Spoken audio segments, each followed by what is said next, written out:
माहौल, मूड और समा पूरा बंध चुका है किसी के नए चैंपियन बनने का और किसी के रिटर्न करने का। Okay, hello chatters, my name is Rohit and you are watching Wrestle Chatter.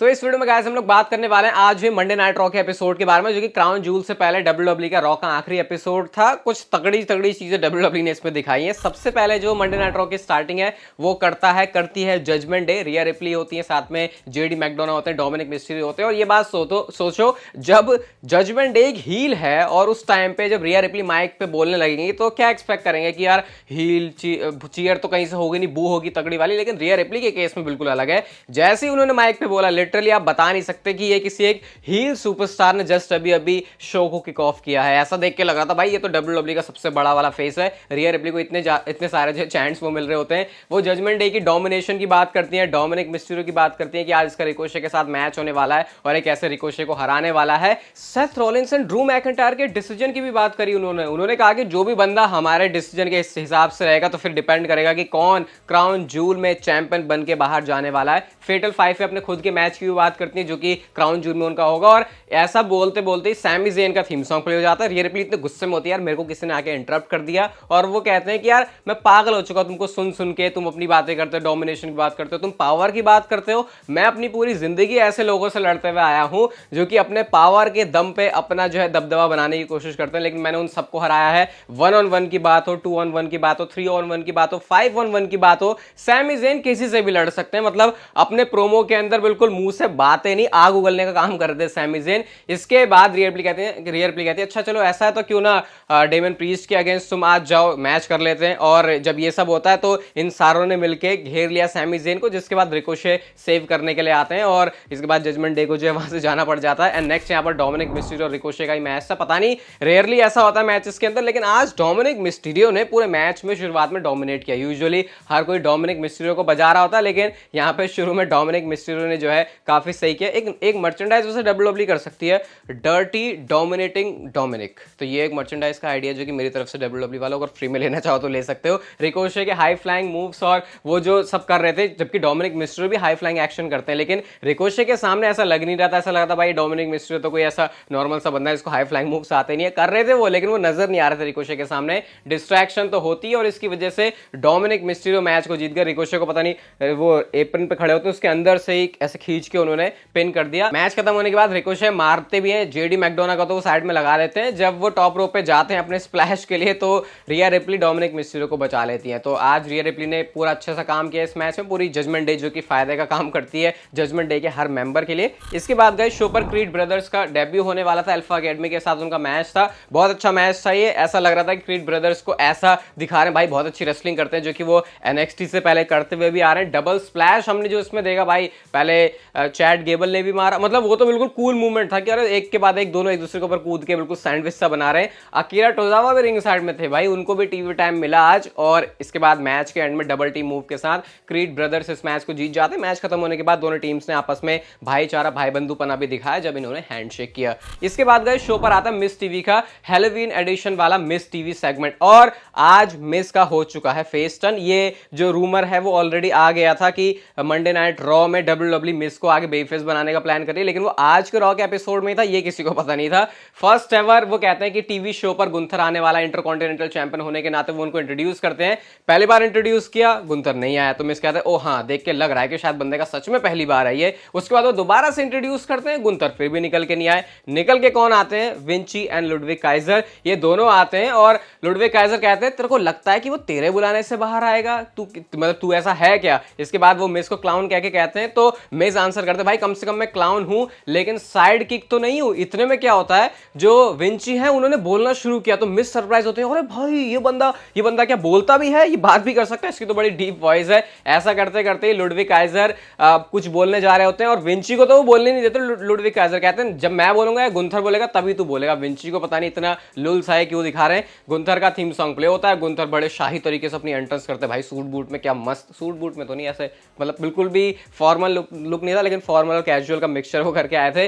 Gunther आते हैं रिंग में और जैसे वो रिंग में आते हैं तो मिस कहते हैं आ भाई बैठ जा, तो गुंथर तो बैठने में इंटरेस्टेड है नहीं क्योंकि उनको ऐसी वाली वाइब नहीं देनी यहाँ पे कि ये कोई टॉक शो है, वो सिर्फ अपनी बातें करने आए। वो कहते हैं मैं तेरा गेस्ट नहीं हूँ भाई, और ये 2023 चल रहा है, क्या तुझे अभी भी लगता है कि तू एक टॉक शो चलाएगा? ऐसा करके वो बेइज्जती मार रहे होते हैं मिस की। वो कहते हैं तू मेरे नीचे है, तू मेरे नीचे रहेगा और मैं तेरे को कभी रिस्पेक्ट भी नहीं करता। मिस इसका आंसर देते हुए कहते हैं भाई देख, मैंने एक इनविजिबल जॉन सीना का इंटरव्यू किया था और वो तेरे से ज्यादा एंटरटेनिंग है, बल्कि तो यहाँ पे जीता जागता पूरा बंदा खड़ा हुआ है। वो ये भी कहते हैं कि मैं कितना ज्यादा एंटरटेनर हूं, मैंने क्या कुछ किया हुआ है। गुंथर के पास जवाब था, कहते हैं भाई जब बेल बजती है ना तो ये मैटर नहीं करता तूने क्या किया क्या नहीं किया, फिर उसके बाद सीरियसनेस, तू कितना हार्ड है रिंग में, वो चीज पता लगाती है कि बंदा कैसा है। और इसीलिए देख तेरे पास टॉक शो है, तू आज भी टॉक शो चला रहा है और मेरे पास है इंटरकॉन्टिनेंटल चैंपियनशिप। अब मिस ने यहां से जो बातें बोलनी शुरू करी, मिस कहते हैं भाई मैं सीरियस भी हूं अपनी लाइफ में, मैंने रैंडी ऑर्टन को हराया है, मैंने रेसलमेनिया में मेन इवेंट किया है, मैं ग्रैंड स्लैम चैंपियन WWE का 2 बार बना हूं। ऐसा करके उन्होंने अपने सारे जो एक्कोलेट्स हैं उनको गिनाया और कहते हैं मैंने इस इंटरकॉन्टिनेंटल चैंपियनशिप को उस टाइम पर प्रेस्टिजियस बनाया था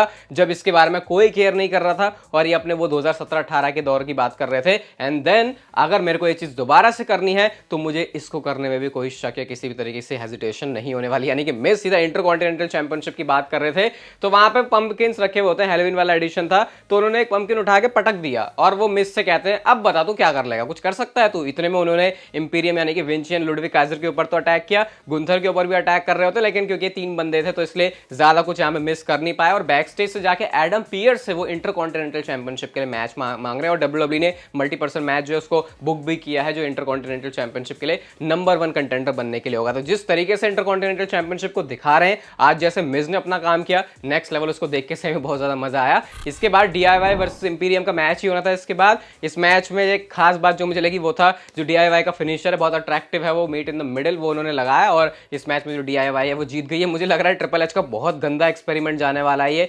NXT के टाइम से बहुत सारी ऑडियंस है जो कि मेन रोस्टर देखती भी नहीं है, तो उनको कोई कनेक्ट है नहीं, तो पुराने कनेक्ट को जोड़ के तुम अपने दिमाग में सोच रहे हो कि ऐसे बुक करेंगे, मुझे लगता नहीं ये चीज वर्क करने वाली। और रिएक्शन भी जॉनी गार्गानो को वो तभी मिला था जब उनका रिटर्न हुआ था, बाकी अब ऐसा कुछ खास उनको देख के लग नहीं रहा है। इसके बाद शिंसके नाकामुरा का वीडियो पैकेज था। नाकामुरा यहां पर फिर से भाई डायरेक्टली देख के ऐसा लग रहा है बिल्कुल सीधा सीधा कि नाकामुरा किसी एक स्पेसिफिक बंदे को कॉल आउट कर रहे हैं कि आजा भाई शो अप, मैं तेरा इंतजार कर रहा हूं, ऐसे ऐसे करके वो बातें बोल रहे हैं। और ये भी मुझे देख के अच्छा लग रहा है कि नाकामुरा के लगातार चीजें हो रही हैं और इसको लिंक कर रहे हैं सीधा CM पंक से कि भाई ये CM पंक को कॉल आउट कर रहे हैं, किसी एक बंदे की बात हो रही है तो वो बंदा CM पंक की है। और देखो नाकामुरा को देख के WWE लग रहा है ऐसा कि इंटरेस्टेड है, ट्रिपल एच इंटरेस्टेड है। अब इंदु शेर को भी दिखाते ही 1-2 हफ्ते, 1 हफ्ते दिखाते हैं, फिर कोई week by week story telling है नहीं, बैक स्टेज का भी दिखा देंगे अब लोग, और भाई अब आने वाला है। तो यहां से क्लियरली पता चल रहा है कि ट्रिपल एच सीरियस है नाकामुरा को लेके, बाकी इंदु शेर को लेके नहीं है सीरियस, क्योंकि अगर होते तो जैसे नाकामुरा को टीवी पर भले रिंग में नहीं आ रहे हो लेकिन हर हफ्ते वीडियो पैकेज में दिखा रहे हैं, तो हम भी चाहेंगे भाई जैसे नाकामुरा को लगातार दिखा रहे हैं उनके लिए प्लान्स हैं, तो अगर इंदु शेर को दिखा रहे तो भाई प्रॉपर तरीके से स्टोरी लाइन को चलाना भी चाहिए आगे। इसके बाद कैंडिस क्लेरे वर्सेस ज़ाया ली का मैच था। कैंडिस क्लेरे को मेडिकल प्रॉब्लम हो गई, उनके मुंह पे ऐसा पड़ा कि मैच जो है इसी तरीके से एंड हो जाता है। बैक स्टेज से जे उसो एंड सैमी ज़ेन भी साथ में होते हैं और इनको देख के बड़ा मस्त लग रहा था, अरे भाई भाईचारा निभा रहे हैं। और जे उसो ये भी कहते हैं कि अभी डेमियन प्रीस्ट को सैमी ज़ेन देख रहा है, मतलब डेमियन प्रीस्ट को कोडी रोड्स देख रहा है, सैमी ज़ेन भी अपना बिजनेस करेगा, लेकिन मेरा प्लान है कोडी रोड्स के साथ मिलके दोबारा से उस गोल्ड को लेना। और ये स्पेसिफिक एक सेगमेंट के अंदर बोला गया है, तो उसका मतलब कि शायद हो सकता है कि जे उसो एंड कोडी रोड्स दोबारा से चैंपियनशिप के लिए जाएं। इसके बाद गाइस ड्रू मैकिंटायर का एक इतना खतरनाक, इतना बवाल, इतना मस्त सा वीडियो पैकेज था, और लिटरली इस वीडियो पैकेज को देखने के बाद क्लियरली हमको पता चल रहा है कि अगर आपको ऐसे लगता है कि सेथ रॉलिंस चैंपियनशिप जीत जाएंगे तो शायद आप बहुत ज्यादा गलत हो, क्योंकि क्राउन जूल में आपको नया चैंपियन दिख सकता है, Drew McIntyre with the world heavyweight championship. पूरी इनकी स्टोरी है, कैसे क्या हुआ, क्या सब हुआ, ब्रोकन ड्रीम्स को इतनी बार वो टीज करते हैं, सेथ रॉलिंस के लिए सिर्फ डिफेंस है, लेकिन मेरे लिए ये सब कुछ है क्राउन जूल में, इतना इंपॉर्टेंट ये मैच है उनके लिए। चलो ड्रू मैकिंटायर चैंपियनशिप जीते या ना जीते, अपनी वर्ल्ड हेवीवेट चैंपियनशिप तो आ चुकी है, डिलीवर हो चुकी है, तो बहुत जल्दी उसकी भी वीडियो आ जाएगी, लेकिन लाइक करो इस वीडियो को। चलो लाइक के लिए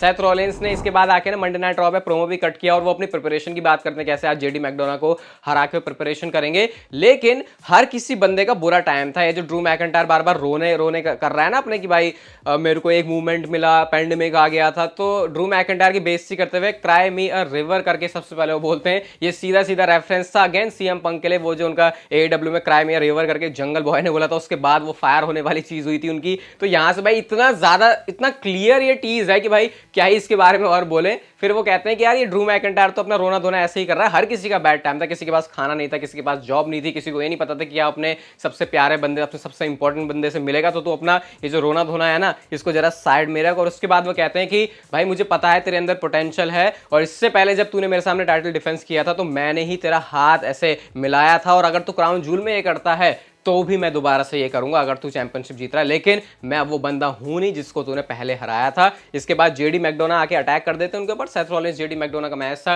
डिस्ट्रैक्शन के लिए डेमियन प्रीस्ट भाई पूरा अपना जिंदा ब्रीफकेस लेकर आ गया पेडिग्री स्टॉर्म के साथ। सेथ रॉलिंस ऑब्वियसली मैच को जीत गया, लेकिन मैच खत्म होने के बाद भाई सीधा सीधा ऐसे खड़े होके डेमियन प्रीस्ट सेथ रॉलिंस के सामने बोल रहे हैं मैं कैश इन करूंगा, और बैक स्टेज भी उन्होंने बोला भाई रोमन रेंस के ऊपर मैं भाई कैश इन में करूंगा। मतलब क्राउन जूल में तो ऐसा लग रहा है देखिए कि डेमियन प्रीस्ट बिल्कुल क्लियर खुला सबको बता रहे हैं मेरे को तो कैश इन करना ही करना है। सेथ रॉलिंस बोलते हैं भाई कैश इन तरफ भेज जाएगा। उन्होंने रोमन रेंस का भी नेम ड्रॉप किया कि उसके ऊपर भी मैं कैश इन करूंगा मेरे को क्राउन जूल में अगर उस चीज की अपॉर्चुनिटी मिलती है। तो ये क्राउन जूल के अराउंड डब्ल्यूडब्ल्यूई बहुत तगड़ी हाइप बना रही है, एंड ज्यादा सरप्राइज होना मत अगर ड्रू मैकिंटायर के पास वर्ल्ड हैवीवेट चैंपियनशिप आ जाए एट क्राउन जूल। इसके बाद चेल्सी ग्रीन वर्सेस नटालिया का ट्रिक और स्ट्रीट वाला मैच था, हैलोवीन एडिशन वाला था। तो ये वो जो पंपकिन है, कैंडो स्टिक है, कैंडी के ऊपर पावर बम देके उसको बड़ा दिखा रहा है, और कैंडी के ऊपर पावर बम दिया, कैंडी कॉर्न के ऊपर मुझे नहीं पता वो क्या मतलब। एक तो चलो ये मैच वैसे भी क्या सीरियसली लेना था।